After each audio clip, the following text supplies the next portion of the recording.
special treat for you today, something we haven't done and looking forward to. We have a brand new knife set that's delivered today. The Wüsthof Gourmet 6-piece starter knife block set. So we are going to open this up here. Did order it right from the factory itself. So this is exactly how it'll come. Stuffing paper there. Looks like they come individually wrapped. This is the paring knife. That should just slide out.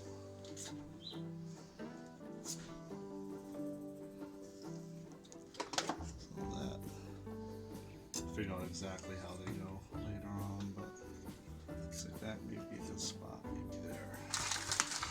Next we have the sausage knife. Interesting. I don't know if I've ever had a sausage knife before. So it's serrated. Serrated. Good for bread and tomatoes. This is actually probably the one that you're going to see the most. This is the chef's knife here. We call it a cook's knife, 8-inch. They got a nice feel to it. You want Oh, geez. nice weight. Beautiful. It's got, you can see it's got kind of a thick. Well, that was one thing that they were saying too. It's all one piece of steel there. So, well made.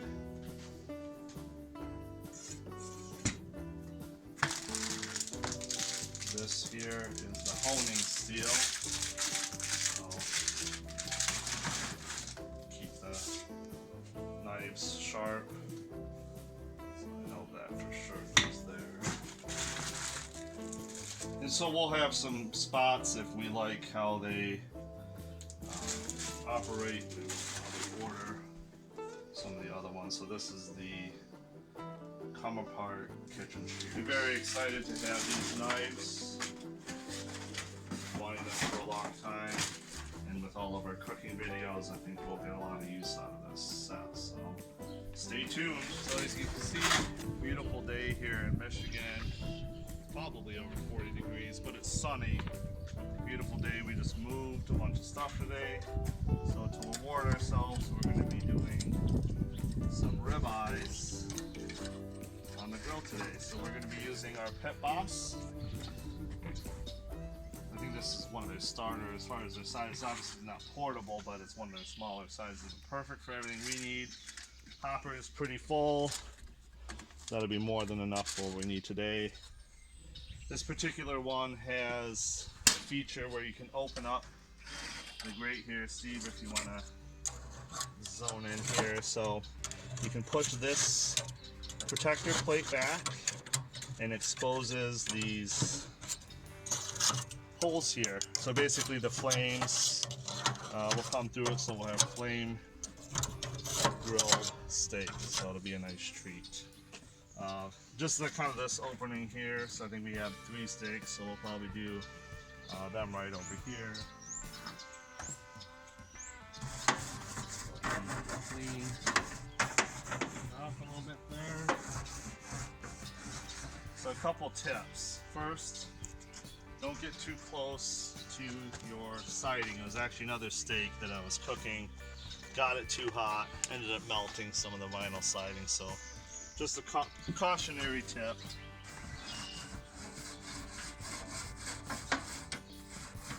Simple to use if you don't have a smoker, which plugs in, so we just have it plugged in back over there. First thing you're going to want to do on all smokers, you're going to want to hit smoke. Takes about 5 minutes, you'll start seeing some kind of gray smoke. Then you know it's ready to set to whatever temperature. So we're probably going to do our steaks today at 400. So we'll let the grill heat up, season the steaks. We're doing potatoes, kind of in wedge form. some asparagus, and Caesar salad. So let's get to it. Here we are testing out the new knife set we just got. So let's see what you think. Wow. That's like butter on that potato stick.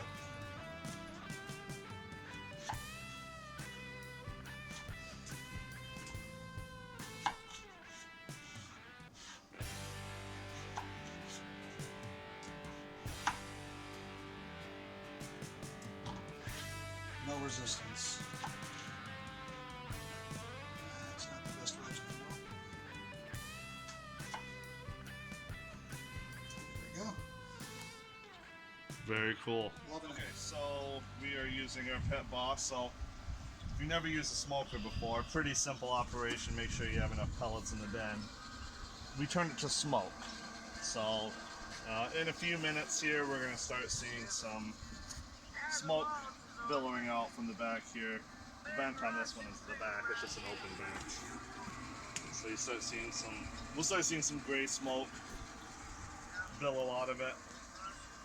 It's funny, I do a lot of cooks later and you can really see it. This one you probably won't be able to see it as easily. So it's more clear smoke. Yeah. Technically you will kind of hear it start up too because there's an auger, which is what you're hearing, and it's feeding pellets into the chamber. And then there's a rod that lights up that basically ignites the pellets and gets it started. So, oh, there we go. If you can see here, I don't know if you can capture it. So that's really when you start to know that it's igniting. Then you kind of smell it too. Yeah.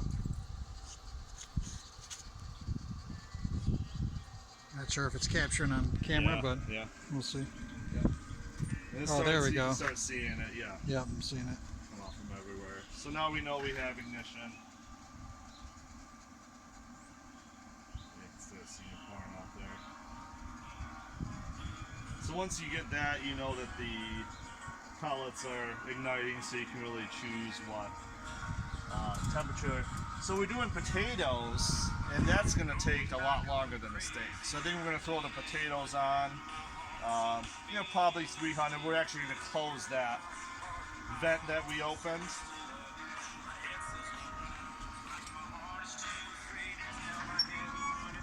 So definitely get a shot of the smoke there. So you really just want all that to clear out.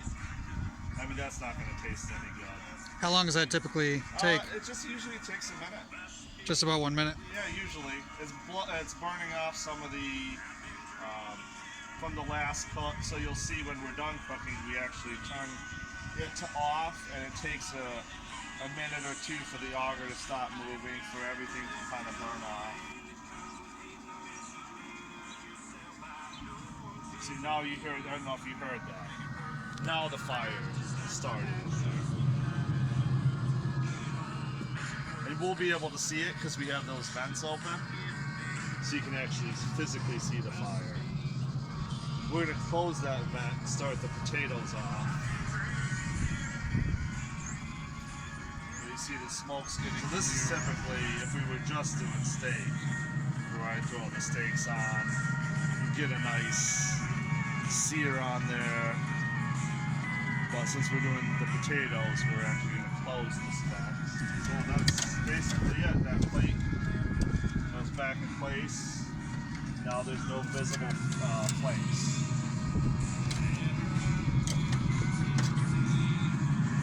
Alright, so we'll go ahead and get the potatoes and put them on. Let's go ahead and put the potatoes on. They're kind of wedged up there. Wedged up. They got a little bit of garlic salt, really, and that's about it. Olive oil, so. Yeah, we'll let those go for a little while.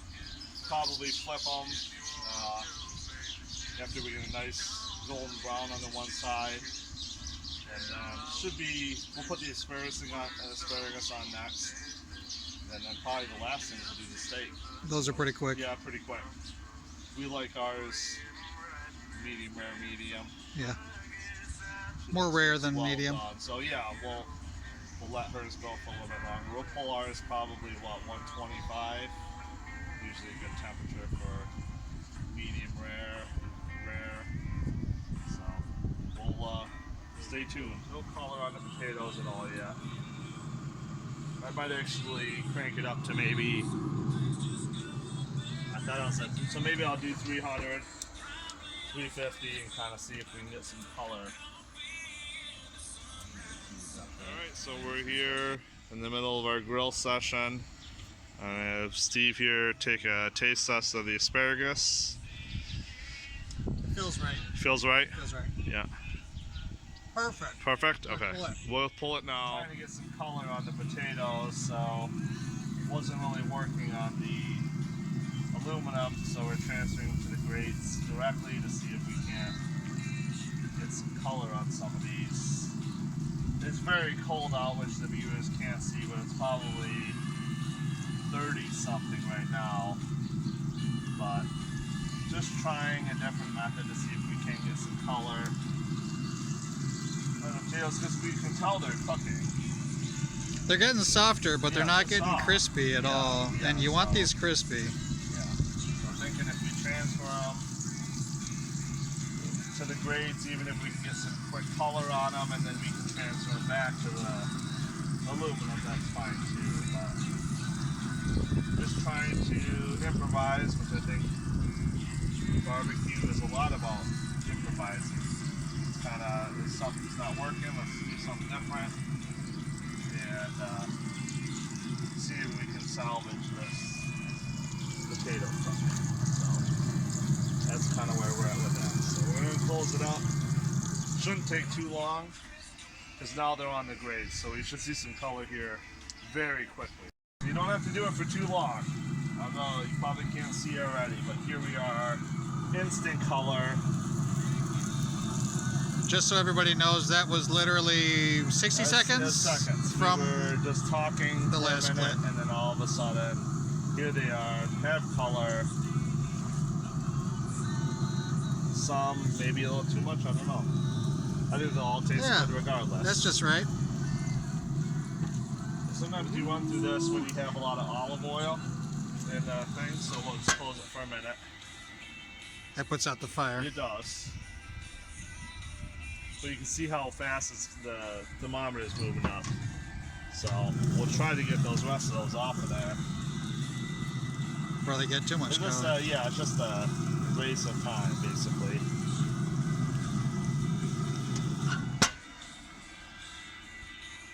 All that olive oil that we were using spilled out. Temperature goes up way too fast. Here we are. Steak time. What everyone's been waiting for. We're going to do some pretty simple seasonings here. We're going to do some Florida style salt. Very special. One place in the world that comes from. Love the taste. Very coarse salt, but delicious. And a special treat. Some 16 mesh. Coarse black pepper. And then just something a little special. It's from Trader Joe's. It's this Mushroom and Company Umami. We've used it multiple times. The backstrap, I think. Well, even the pork loin that we did. I used some of that seasoning on it, and that turned out absolutely amazing. So, I mean, steak and mushrooms, everybody knows. It is a great compliment.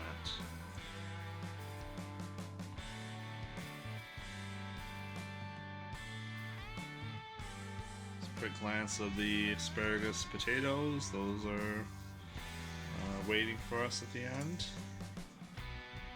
Well, you season those up perfectly, so we'll throw those right on the grill.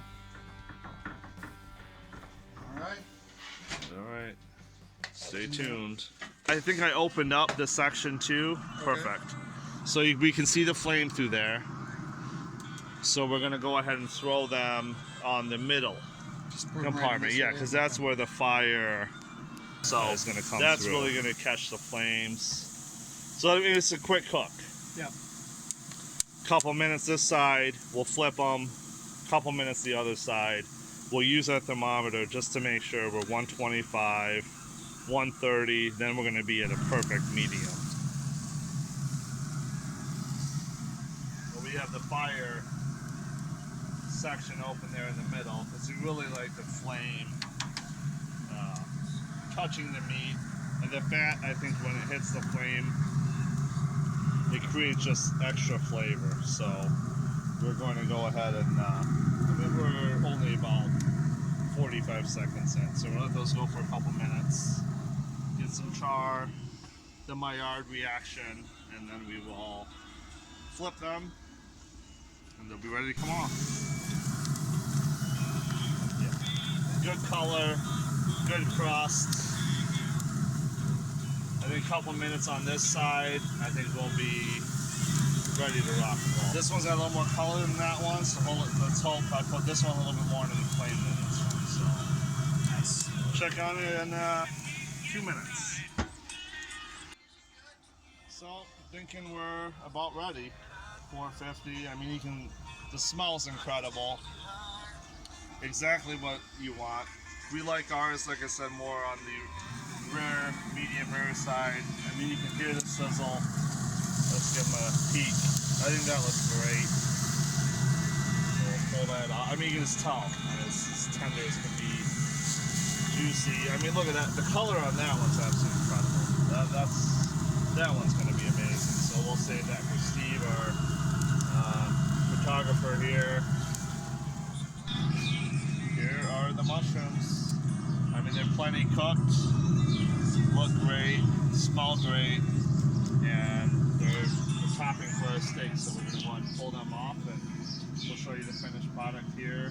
And then when you're done using the pellet grill, very simple, you just turn it all the way to off. So the auger will keep working till everything's burned off, usually a couple minutes.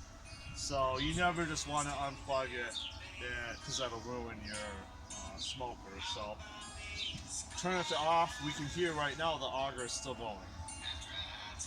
So it's going to burn off the last bit that's in the auger.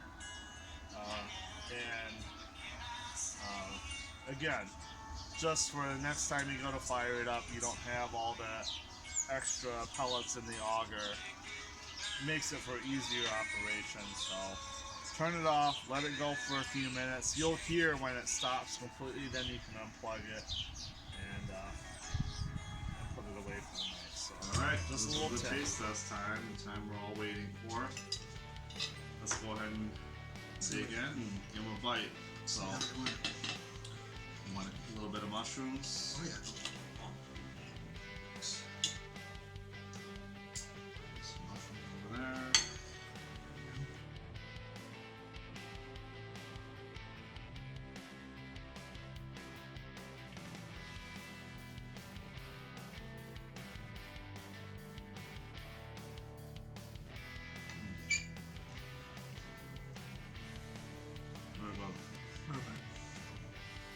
Alright, we'll cut here. Alright, are you in? You're in? Check.